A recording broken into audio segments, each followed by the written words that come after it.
Alors, bonjour à tous. Bonjour, Franz. Jess, ça va? Ça va très bien. Bonjour. Super, j'ai digéré le dernier épisode. Je suis rendu, j'ai enregistré, j'ai inscrit mes enfants à programmation. Je me suis, pris au jeu du métaverse. Donc, merci beaucoup. Je suis, pour cet épisode, un humain. On va parler aux blagues à part. Un sujet qui est vraiment intéressant, certainement dans vos industries, dans vos business respectifs. C'est tellement important, c'est le nerf de la guerre. On va parler des innovations. Les innovations d'aujourd'hui, les innovations plutôt technologiques, il faut le préciser, et le défi de les humaniser, parce que ce n'est pas toujours le cas. Alors, je fais un petit préambule, comme à l'habitude, et puis par la suite, Jess, tu vas évidemment à chaque fois, comme à l'habitude, nous épater avec une description adaptée avec un vin. Évidemment, c'est un prétexte. Dans un contexte qui se caractérise par des défis environnementaux de plus en plus importants, une pénurie de main-d'œuvre qui s'accélère, des technologies qui prennent de plus en plus d'ampleur dans un écosystème de plus en plus compétitif. L'innovation n'est plus une option. Elle représente plutôt une nécessité. Plusieurs questions peuvent être soulevées, évidemment, telles que, par exemple, qu'est-ce que vraiment une innovation technologique? Franz, on se fie sur toi pour avoir la réponse. Quels sont les éléments importants à considérer pour innover? Pourquoi innover? Pourquoi innover, c'est si important? Comment orienter ensemble une démarche d'innovation collective ayant comme objectif principal une meilleure qualité de vie pour une société plus humaine et tissée serrée? En d'autres termes, bien sûr, innover technologiquement, certes, mais aujourd'hui, c'est très mercantile et c'est très pour faire plus d'argent. Comment renverser un peu l'équation? Comment changer de paradigme? Ça m'amène d'entrée de jeu, Franz, à te poser une question, mais avant tout, je dois laisser la parole à Jess parce que j'ai bien envie de savoir comment elle va nous illustrer ce sujet d'actualité à l'aide d'une bouteille de vin. Oui, c'est très facile. En fait, on va aller avec l'humain, qui est Avec- Michel Rolland. Michel Rolland, lorsqu'on parle d'innovation, c'est lui le roi. On l'appelle en anglais le Flying Winemaker. C'est lui qui a voyagé le monde. C'est un Bordelais. OK. Donc, il vient de Bordeaux. Il fait de très grands vins. Mais lui a la capacité d'amener la technologie dans le vin partout à travers le monde. Donc, Ah c'est ouais. comme s'il il colonise, en fait, partout, avec son savoir, sa façon de planter, sa façon d'irriguer. Tu parles de changement, Il changement climatique. démocratise. Et il démocratise non seulement la viticulture, la Ouais. vigne, mais aussi le savoir technologique. Donc là, on n'est pas à Bordeaux, on est dans le Clos de l'Osciété, un de ses porte-étendards en Argentine, avec du Malbec. Malbec qui est un des raisins qu'on a Ouais. justement à Bordeaux. En fait, c'est un assemblage bordelais. Malbec, Cabernet Sauvignon, Merlot, parfois petite touche de Merlot et Syrah qu'on retrouve dans le Rhône, là. Et ce qui est intéressant avec lui, c'est l'innovation, point. De faire du mieux qu'on peut dans des lieux donnés qui sont différents. Quel raisin planter, quelle technique avoir, et vous avez un résultat fabuleux qui est argentin. 25 quand même, assez dispendieux. C'est de la bombe, ça passe très bien à travers le temps. Et voilà, vous avez Wow. l'innovation dans le verre. Wow. Jess, Bien tu hâte de m'enlèves goûter les mots de ça. la bouche à chaque fois. À chaque fois, je me dis, celle-là va être difficile, puis non. Elle a toujours les bons mots pour faire le parallèle. Franchement, ça vaut le détour, juste ne serait-ce pour écouter nos introductions. Du bon Merci. vin. C'est bon, hein? Ah, c'est Ouais. fantastique. Ah, il est vraiment bon. Vraiment Mon bon. Dieu. Je me rapporte Très à bon choix. l'épisode. Et ça, là, ça va coûter combien, là, SAQ, 25. Wow. C'est le quart du prix d'un grand vin bordelais. Ben, je me Wow. rapporte à l'épisode 3. On est ailleurs avec ton Ils n'ont vin pas aimé orange, l'orange, là. mais tu vois, les autres aiment Ouais, ça. ouais, Donc, ouais, ça tout à dépend fait. toujours. Non, non. Tu aimes ce que tu crois. Ah, j'adore ça. C'est une question de perspective. Exact. Parlant d'innovation, je vous pose une question d'entrée de jeu avant même que tu puisses nous documenter sur qu'est-ce que l'innovation technologique. Je vous en pose une. Il faut quand même savoir qu'à un moment donné, j'étais en Gaspésie, puis j'ai manqué mon vol. Puis je devais absolument revenir à Montréal. Et un collègue que je ne connaissais pas à l'époque, l'innovateur en chef du Québec, était pris avec moi. Je dis bien pris parce que j'ai posé bien des questions vers le retour. Puis il m'a parlé, évidemment, j'ai eu un cours de 8-9 heures sur l'innovation. Wow. Ce qu'il m'a raconté... Luc Serrois. Luc Serrois. Luc. Et c'est d'ailleurs documenté tout ce qu'il m'a dit par la science. Et je vous pose la question, selon vous, quel est l'ingrédient le plus important au sein d'une équipe qui permet d'innover? Qu'est-ce qui fait qu'une petite équipe, parmi d'autres équipes d'une même organisation, innove alors que d'autres ont plus de mal à innover? Créativité. On a chez Jessica le mot créativité qui se revient. Toi, Fran? Résilience. Résilience, Hmm. très intéressant. Ce qui a bien été documenté, c'est que lorsqu'on est capable de créer, de mobiliser des équipes qui vont collaborer, qui vont créer une synergie, et au sein de laquelle des individus sont issus de perspectives différentes. C'est ça. La clé de l'innovation passe souvent par avoir des perspectives différentes Mm. au sein d'une même table. Vraiment. Parlant de perspectives différentes, probablement c'est pour ça qu'on va avoir innové avec ce podcast-là. Ben oui. Vraiment. On a tellement des perspectives différentes. Ouais. Je voulais vous raconter ça. C'est pas une anecdote, c'est un fait. Regroupons-nous avec des gens qui Mm. pensent différemment. On va pouvoir innover plus facilement. Franz, d'entrée de jeu, qu'est-ce que l'innovation technologique? On sait qu'on va parler des innovations d'aujourd'hui qui s'accélèrent et le défi des humaniser. Ça va être le cœur de notre discussion. Mais avant tout, là, peux-tu nous donner un cours 101 sur l'innovation technologique? Bien sûr. En fait, il y a la recherche. Il y a 2 types de recherche. Recherche fondamentale, Ouais. recherche appliquée. La recherche fondamentale, c'est qu'on va se poser des questions ouvertes sur, De quel type? par exemple, pourquoi les feuilles sont vertes OK, je comprends. et non blanches. Ouais. Right? Donc, on va se poser cette question-là sans aucun but précis. On va se dire pourquoi les feuilles sont vertes et on va aller découvrir, on va aller chercher. Ça me semble très philosophique, ça. Oui, OK, oui, parfait. mais c'est aussi important parce que, tu sais, on s'entend que les philosophes, là, Mm. quand ils faisaient leurs recherches, Sartre ou Socrate. ou Socrate, Aristote. ils avaient aucun but. Ouais. Mais est-ce qu'on s'entend que leur philosophie Ah. ou Nietzsche, aujourd'hui, leur façon de voir le monde nous ont permis d'évoluer en tant que 100%. société? Et on pense qu'on Ouais. réinvente, puis souvent, Puis- quand on relit, C'est la même chose. c'est Pythagore n'avait penseurs. aucun but quand il a découvert son théorème.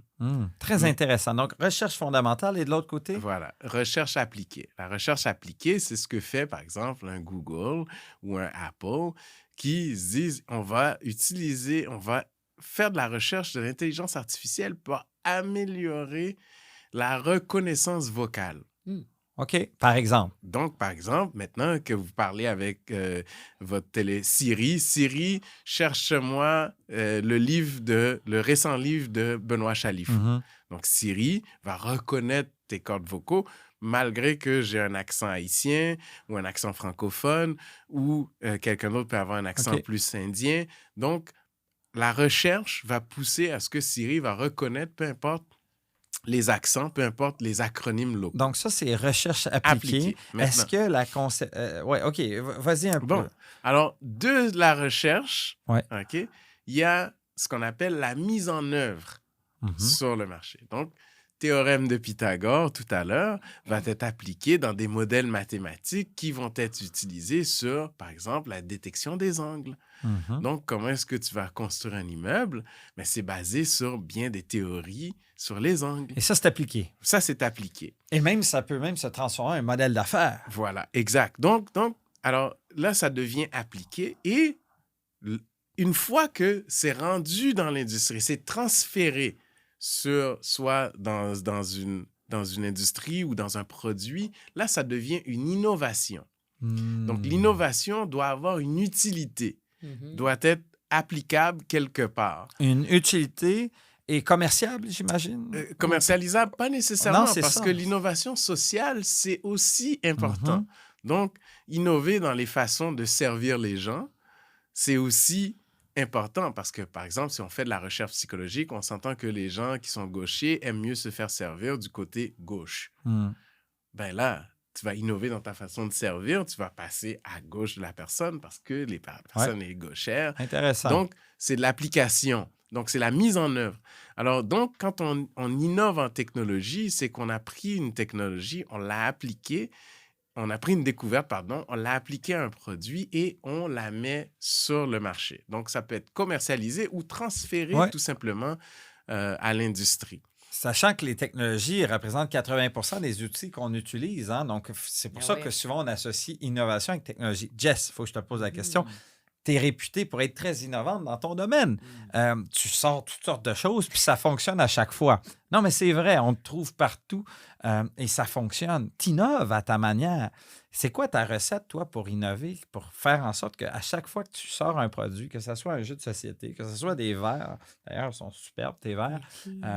qu'est-ce qui fait que ça fonctionne? La bouteille de vin, tu en vends des millions de bouteilles. Qu'est-ce qui fait que toi, tu réussis alors que d'autres ne réussissent pas? Il y a 3 choses qui me viennent en tête. Bien, premièrement, merci. Parce que moi, Hmm. tu sais, on fait ce qu'on fait de best pour le plus grand que soit. Donc, moi, Mais t'innoves, oui, t'innoves. c'est de l'innovation au sens où la première chose, c'est répondre à un besoin. Mhm. Je réponds à mon propre besoin. Je n'essaie pas de trouver une idée géniale. J'essaie juste de me dire, hey, moi, j'aimerais ça avoir des bons vins à tel prix disponible partout. OK. C'est pas compliqué. Ouais, Répondre OK. à un besoin. Fait que ça, c'est la première des choses. La deuxième des choses, c'est l'excellence. Tant qu'à le faire, fais-le bien. Donc, entoure-toi des meilleurs. Fait que moi, je suis allée chercher la plus grande des équipes, puis j'avais mon expertise, et j'ai pas fait n'importe quoi. Le troisième, c'est savoir qu'est-ce que les gens veulent. Donc, j'ai fait mon MBA là-dessus pour apprendre. J'ai regardé, on apprend du passé. Et trop souvent, on n'apprend pas, on lit pas. Il faut que les gens disent, hey, j'aime des gros vins costauds. Je suis allée voir les faits. Qu'est-ce qu'ils buvaient? Ils boivent pas des vins aromatiques et charnus dans leur panier client. Ils boivent des vins fruités et généreux. C'est rare. Ils vont dire haut et fort, hey, je m'achète un bon vin ce soir à 20-25 $. Tu n'as pas besoin de le dire haut et fort si c'est constant. Donc, le panier client est 13,63 environ. Avec les taxes, ça fait 15 $. Ça, il faut comprendre ta clientèle. Donc, si je répète, répondre à un besoin, s'entourer des meilleurs, donc l'excellence et l'expertise. Et 3, connaître à qui tu t'adresses. Avant d'aller plus loin, j'ai une question, je vous l'adresse. Moi, quand j'ai commencé à être conférencier, j'ai observé, puis je me suis rendu compte que peu de gens utilisaient la science. J'ai dit, c'est mon terrain fertile, je vais lire, puis je vais vulgariser la science d'une manière élégante, avec l'énergie que vous me connaissez, en utilisant un bon storytelling, mais en équilibrant le tout. Puis en essayant toujours de réinventer, pas de réinventer, mais d'améliorer le contenu. Est-ce que c'est de l'innovation? Vraiment. Bien sûr. Tout à fait. En fait, là, ce que tu parles, c'est l'innovation en continu ou l'incrémental, l'amélioration incrémentale, pardon. Donc, si on prend, tout le monde pense que Apple a inventé le téléphone intelligent, mais non, ils ont amélioré ce que Research in Motion, Ah ouais. BlackBerry BlackBerry ont fait faisait. en Ontario, ont inventé. Donc, tu sais, le véhicule, tout le monde pense que c'est Ford qui a développé le premier véhicule, mais non, Ford a juste copié une chaîne de montage qu'il a vue à Chicago, Illinois, et qui a été copiée d'une chaîne de montage de Daimler et de Bavarian Motor Works en Allemagne. donc, c'est l'innovation en continu, l'amélioration en continu.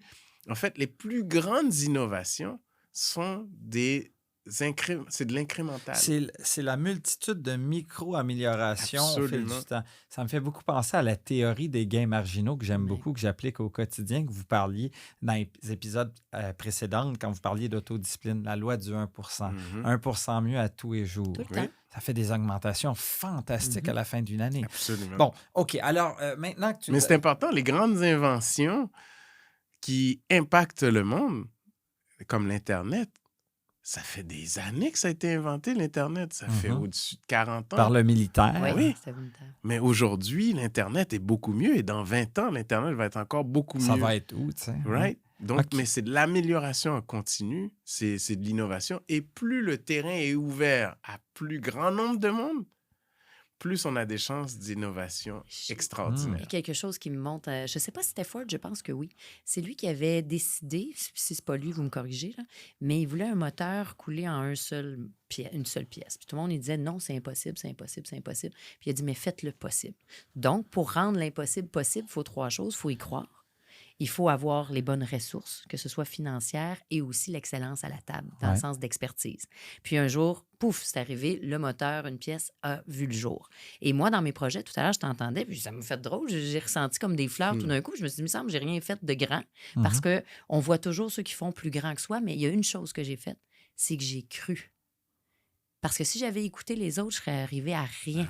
On m'a dit que rien de ce que je faisais arriverait à terme. Et ça, c'est la clé de l'innovation. C'est vraiment d'y croire et de le mettre en action. Intéressant. Moi, ce que j'entends là, c'est ce que je vis à tous les jours.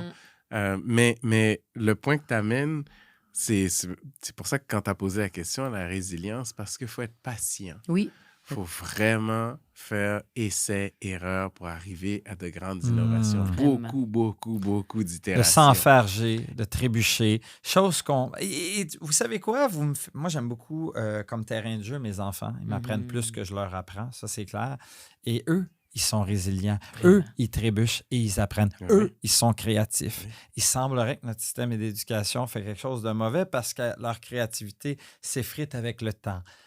Non, parce qu'on ne leur permet pas de faire des erreurs. Ben, Parce c'est que ça mon point. aujourd'hui, toi, en tant que professionnel, on te dit pas c'est correct de faire l'erreur. Quand on te paye pour être conférencier, on veut pas que tu apprennes sur le tas. On veut que tu arrives tout près. Ah, ouais, Et ouais, donc, tout à tu fait. n'as pas le temps d'essayer des choses. Mm. Tu vas faire des choses que tu as Ils sont dans le cadre. dans là, le Ouais. cadre. que je Ouais. confonds. Donc, Ouais. tu vas jamais ou tu vas Ouais. rarement essayer quelque chose de bien nouveau parce que c'est pas le temps Ouais. de te tromper. Alors, mais créer un espace comme tu Fertile. voilà, qui permet l'essai-erreur, créer un espace où est-ce que c'est tout à fait acceptable de se tromper, c'est pas facile. Innovation technologique, on y revient parce qu'on se rend compte, quand on observe les innovations technologiques, peu importe lesquelles, on observe que c'est pour faire plus d'argent. Hmm. Il y a comme, c'est faire plus d'argent, c'est pas pour être plus humain.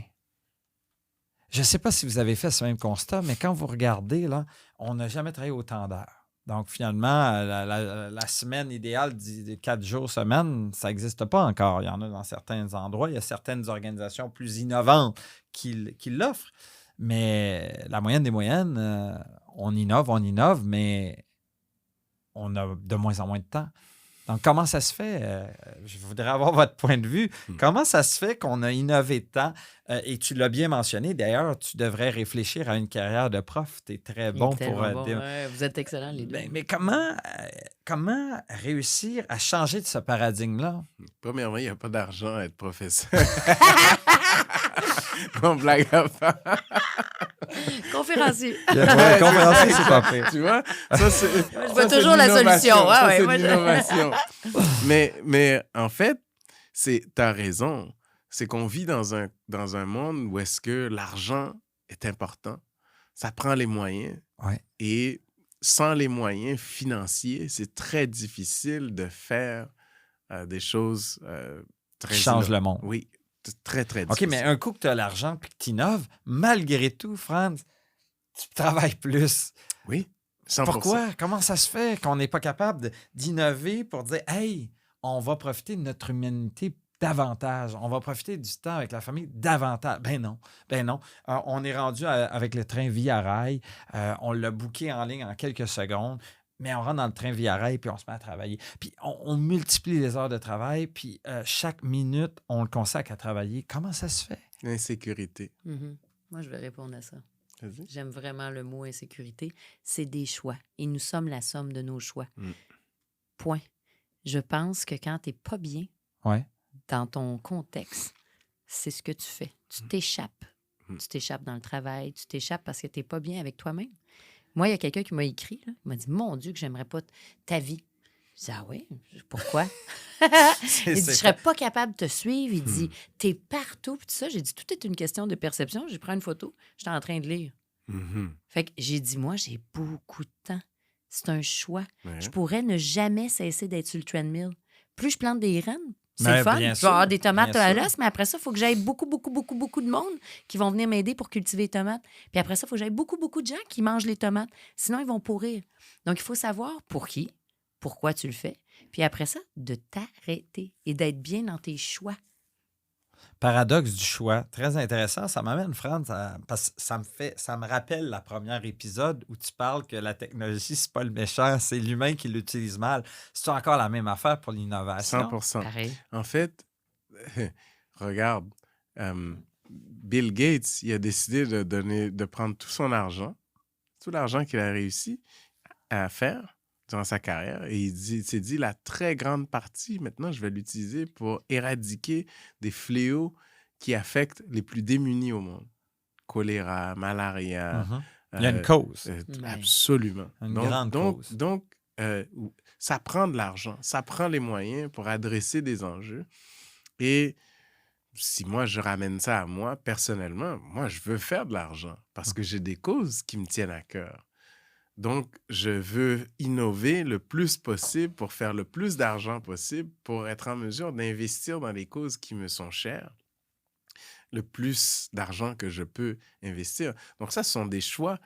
Et moi, ça ne me sécurise pas d'avoir plusieurs zéros dans mon compte en banque. Ce qui me sécurise, c'est de savoir que le soir, je me couche en paix, mes enfants sont en santé, ma famille, mon épouse, tout le monde autour de moi, les gens qui me sont chers, sont heureux, sont en santé, et que demain, on a la possibilité de recommencer, de continuer. Ça, c'est moi, ça me sécurise. Mais il y en a, c'est d'avoir des biens matériels. Des biens matériels, c'est d'avoir des dollars dans leur compte en banque.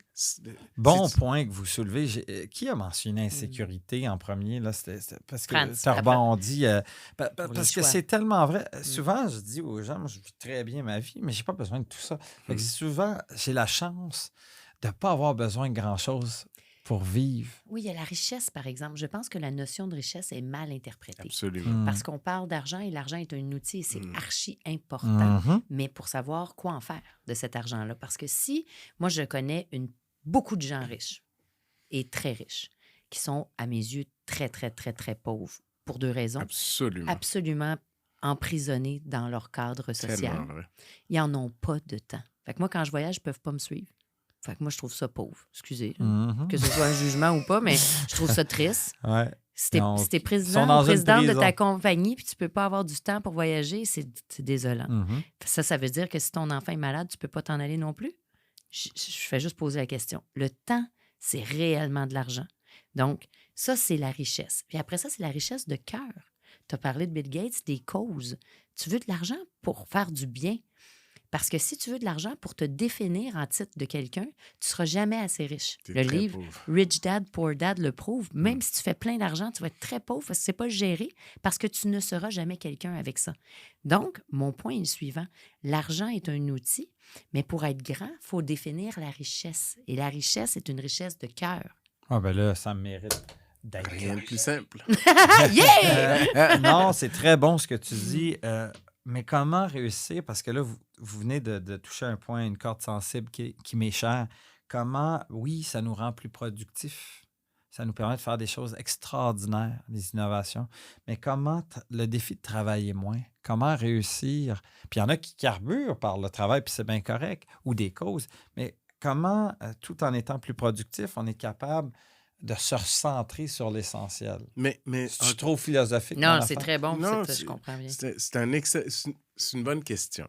OK? Il y a une partie philosophique. Oui. OK? C'est la recherche fondamentale. Oui. Dans un monde idéal, on n'a pas à travailler, on fait ce qu'on aime, mais sauf qu'on redéfinirait ce que c'est que le travail. OK? C'est quoi le travail? Est-ce que c'est du travail parce que tu es payé pour ce que tu fais ou c'est du travail parce que tu donnes ton temps à faire des choses que tu veux? Par exemple, si je suis père de famille et mon travail à temps plein, c'est d'être père de famille, est-ce que je considère ça comme un travail? Il y a des gens qui vont me regarder et vont me dire c'est un fainéant. Right? Alors que pour moi, mon objectif principal, c'est de m'assurer en tant que père de famille que mes enfants et mon épouse aient le meilleur encadrement possible et c'est mon job à temps plein. Je ne fais que ça. Mais la société en général vont m'insécurité, vont me rendre insécure, vont m'enlever ce côté humain que j'ai qui est de m'assurer que mes enfants, mon épouse, mon foyer soient 100% protégés. Et la seule façon et la meilleure façon que je sais le faire, c'est en étant présent. Mais j'ai parlé d'insécurité. C'est que nous sommes tous, malheureusement, nous vivons dans un monde d'une manière ou d'une autre insécure, à différents niveaux. Absolument, parce qu'on est jugé sur « Ah, ben toi, si tu es payé 10 $ de l'heure, l'autre est payé 30 $ de l'heure, mais lui, il doit être mieux que toi. » C'est comme ça qu'on a fait notre société, qu'on a basé notre société sur une pyramide qui est verticale versus l'horizontale, la richesse horizontale. Donc, combien de gens que tu peux affecter par ton savoir? Combien de gens que tu peux aider à grandir parce que tu leur partages ton savoir? Donc, tu as parlé de tes conférenciers, tu transfères de savoir. Tu as appris que en absorbant la science et le transférant et vulgarisant à plus de monde possible, tu faisais grandir autrui et ça te rendait heureux. Et en retour, tu reçois un peu d'argent. Est-ce que tu aurais pu faire un autre métier pour te donner plus d'argent? Peut-être. Mais ce qui te rend heureux, c'est pas l'argent. Ce qui te rend heureux, c'est de vulgariser ce savoir au plus de grand nombre de monde. Donc, mon point, c'est que les deux ne sont pas mutuellement exclusifs. Ce qu'il faut être conscient, c'est qu'on vit dans une société où est-ce que tout est vertical. Donc, plus tu as d'argent, plus tu habites en hauteur, plus tu habites dans un grand quartier, plus tu es valorisé. C'est ça, les valeurs actuelles de notre société. Ce sont des choix qu'on a faits. Il faut revenir à cette base de dire, qu'est-ce qui me sécurise, moi, en tant qu'individu? Jess? J'adore ça. Mais moi, il y a quelque chose qui me touche parce que j'écoute avec... Moi, c'est un cadeau que je me fais en ce moment. Je sais, puis je trouve ça pense qu'on se le génial. fait tous. Oui, vraiment. C'est ça. Moi, il y a une chose que je pense qui est primordiale, en fait, c'est la nature du bonheur. Mhm. On fait tout ça, on vit. Tu sais, on repart à la base pour être heureux. Hein? On le sait que pour le bonheur, qu'est-ce qui vous rend heureux? C'est peut-être différent de moi, mais en fait, la survie, la base est la même pour tous. Hein? Si on n'a pas d'eau, on n'ira pas loin. Hein, Ben oui, exactement, la pyramide de Maslow. Par contre, il y a l'argent. On vient de parler de l'argent. On vient de parler d'une forme de richesse. Mais si le bonheur, selon Harvard, a été mentionné que c'est la nature de nos relations qui fait toute la différence, pourquoi on ne revient pas à ça dans un monde technologique? Parce que lorsque tu as besoin de quelque chose, moi, si je te demande de quoi, Benoît, je suis 100% certaine que tu vas le faire pour moi. Pourquoi? On a une relation. Là, si je t'avais appelé avant de faire le podcast, non. Parce qu'on ne se connaît pas. Plus on apprend, plus j'écoute, plus je suis attachée à toi, plus on a une relation. Tu as besoin de quelque chose, je vais être là pour toi, Francis. C'est vrai. Donc, je pense qu'une autre forme de richesse, bien au-delà de la richesse monétaire, parce qu'elle est importante, on se mesure, c'est d'avoir des superbes relations, donc des superbes valeurs. Parce que je ne peux pas estimer quelqu'un qui fait des mauvais choix de vie. Et je reviens à ça parce que trop souvent, on a un masque de société pensant qu'on en passe une petite vite aux autres. Mais moi, je les vois, les gens. Je les vois en boisson. Je vois ce qu'ils font en arrière-plan. Et je suis très déçue. Mais eux aussi sont déçus. C'est là mon point. Ils sont très déçus. Donc, ils peuvent avoir tout l'argent du monde pour faire des belles grandes causes, pour être authentiques. Mais ils sont misérables. Mais ils sont misérables. Donc, pour tous ceux et celles qui m'écoutent en ce moment, ce que j'ai le goût de vous dire, c'est soyez vraiment fiers de vous. Ça, c'est faut avoir de l'espace. Il faut se permettre des erreurs. Oui, vous allez en faire, mais il faut les assumer.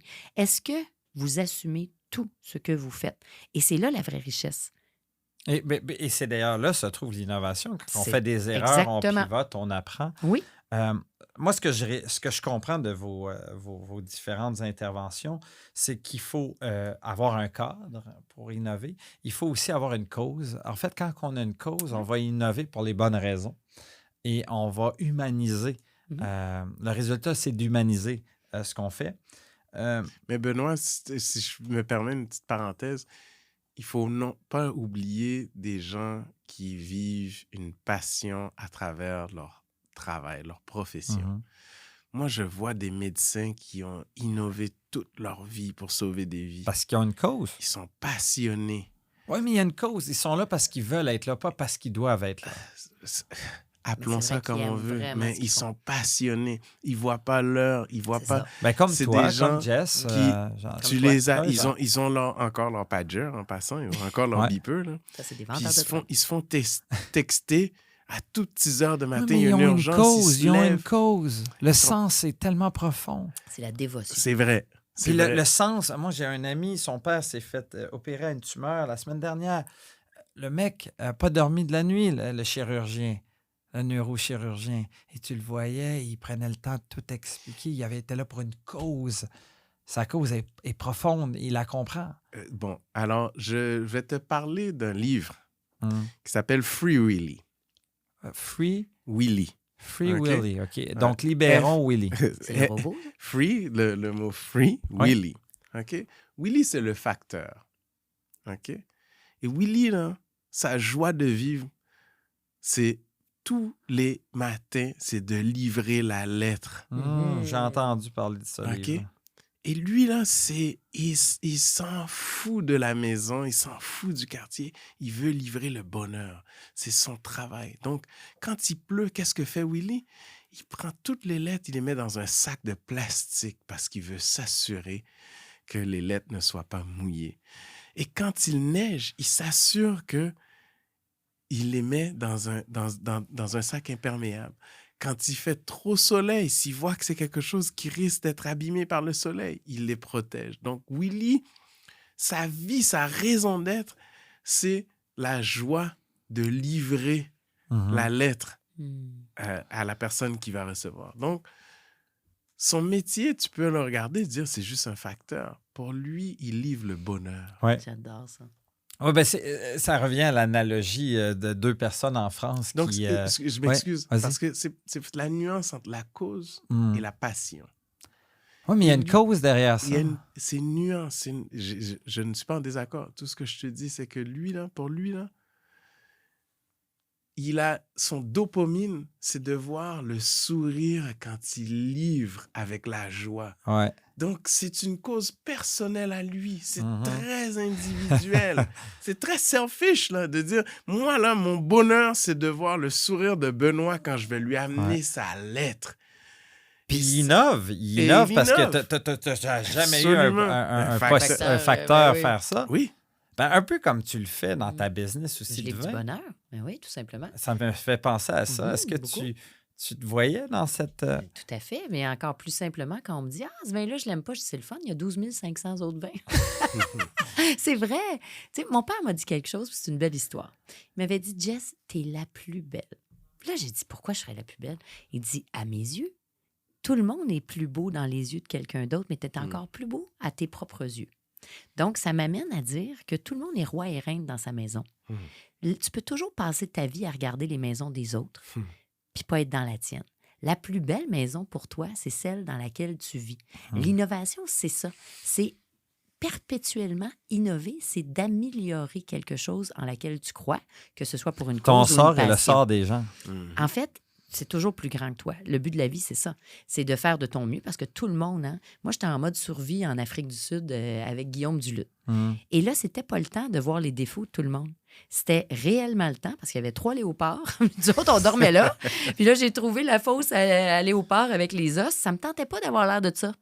Donc là, c'était pas le temps de commencer à trouver la faute de tout le monde. C'était le temps de voir les qualités de chacun. C'est comme ça qu'on innove. En faisant le mieux qu'on peut avec les cartes qu'on a dans notre jeu. Et aussi une question de perception, quand même. Tout le temps. Une question de perception. Pensez à l'analogie que quelqu'un m'avait conté, 2 personnes qui taillent des pierres. Vous l'avez déjà entendu? C'est magnifique. Ils s'en vont dans un bar, dans un village éloigné en France, et le barman demande aux gens « Qu'est-ce que vous faites? » Et donc, demande à la première, puis la personne désabusée, qui déteste son métier, dit « Je taille des pierres », avec un air un peu désabusé. Et donc, le barman se réavise à la deuxième personne, dit « Il y a peut-être plus de chance avec l'autre. » Et donc, demande à l'autre « Qu'est-ce que vous faites? » Il dit « Ah, ben moi, je construis des cathédrales. » Faisait le même métier. Donc, finalement, l'innovation, c'est de voir plus grand, d'avoir une cause, puis de la desservir mieux à tous les jours. Mais c'est tellement bien dit ce que tu dis là. Moi, je vais te raconter l'histoire de John F. Kennedy. Oh yeah! Demande-moi pas qui a raconté cette histoire-là en premier. Mais John F. Kennedy, il s'en va à la NASA et il est passé 18 heures et il traverse un couloir et le couloir est un peu sombre et il voit un monsieur avec une mop et qui est autour et il lui demande, il dit « Qu'est-ce que vous faites là? » Il dit « J'envoie quelqu'un sur la Lune. » J'aide à envoyer la première personne sur la Lune. Ah, c'est beau, c'est cool. Et ça a été viral. C'est vrai, La j'ai des cause, frissons. La C'est NASA, ça. la cause, ça avait été répété. Vous savez, le sens, je pense que... C'était même pas prévu qu'on parle du sens, mais finalement, on se rend compte que le sens est au cœur des plus belles innovations qui soient. Donc, moi, je fais un parallèle boiteux. Ne me jugez pas, mais c'était la Saint-Valentin il n'y a pas longtemps. On dit... Je pense pas qu'on peut dire suffisamment souvent à notre douce moitié qu'on l'aime de toutes les manières possibles. Et en organisation, si on veut innover, il faut continuer constamment à expliquer le sens de toutes les manières possibles à nos joueurs, à nos employés, à nos collègues.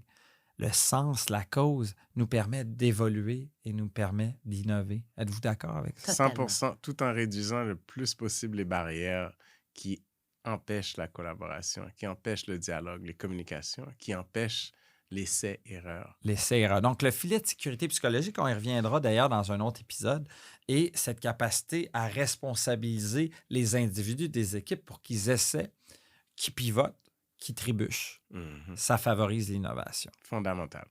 Fondamental. Beaucoup de choses qui viennent dans ma tête. Vas-y donc. C'est juste que pour innover, il faut aussi se permettre, il faut avoir, quand j'entends l'essai et erreur, il faut se laisser de la place à la déception. Ah oui. Parce que je trouve qu'on cherche toujours à être seulement gagnant. Mhm. C'est faux. Tu ne peux pas gagner tout le temps. Un bon gagnant, c'est un bon loser.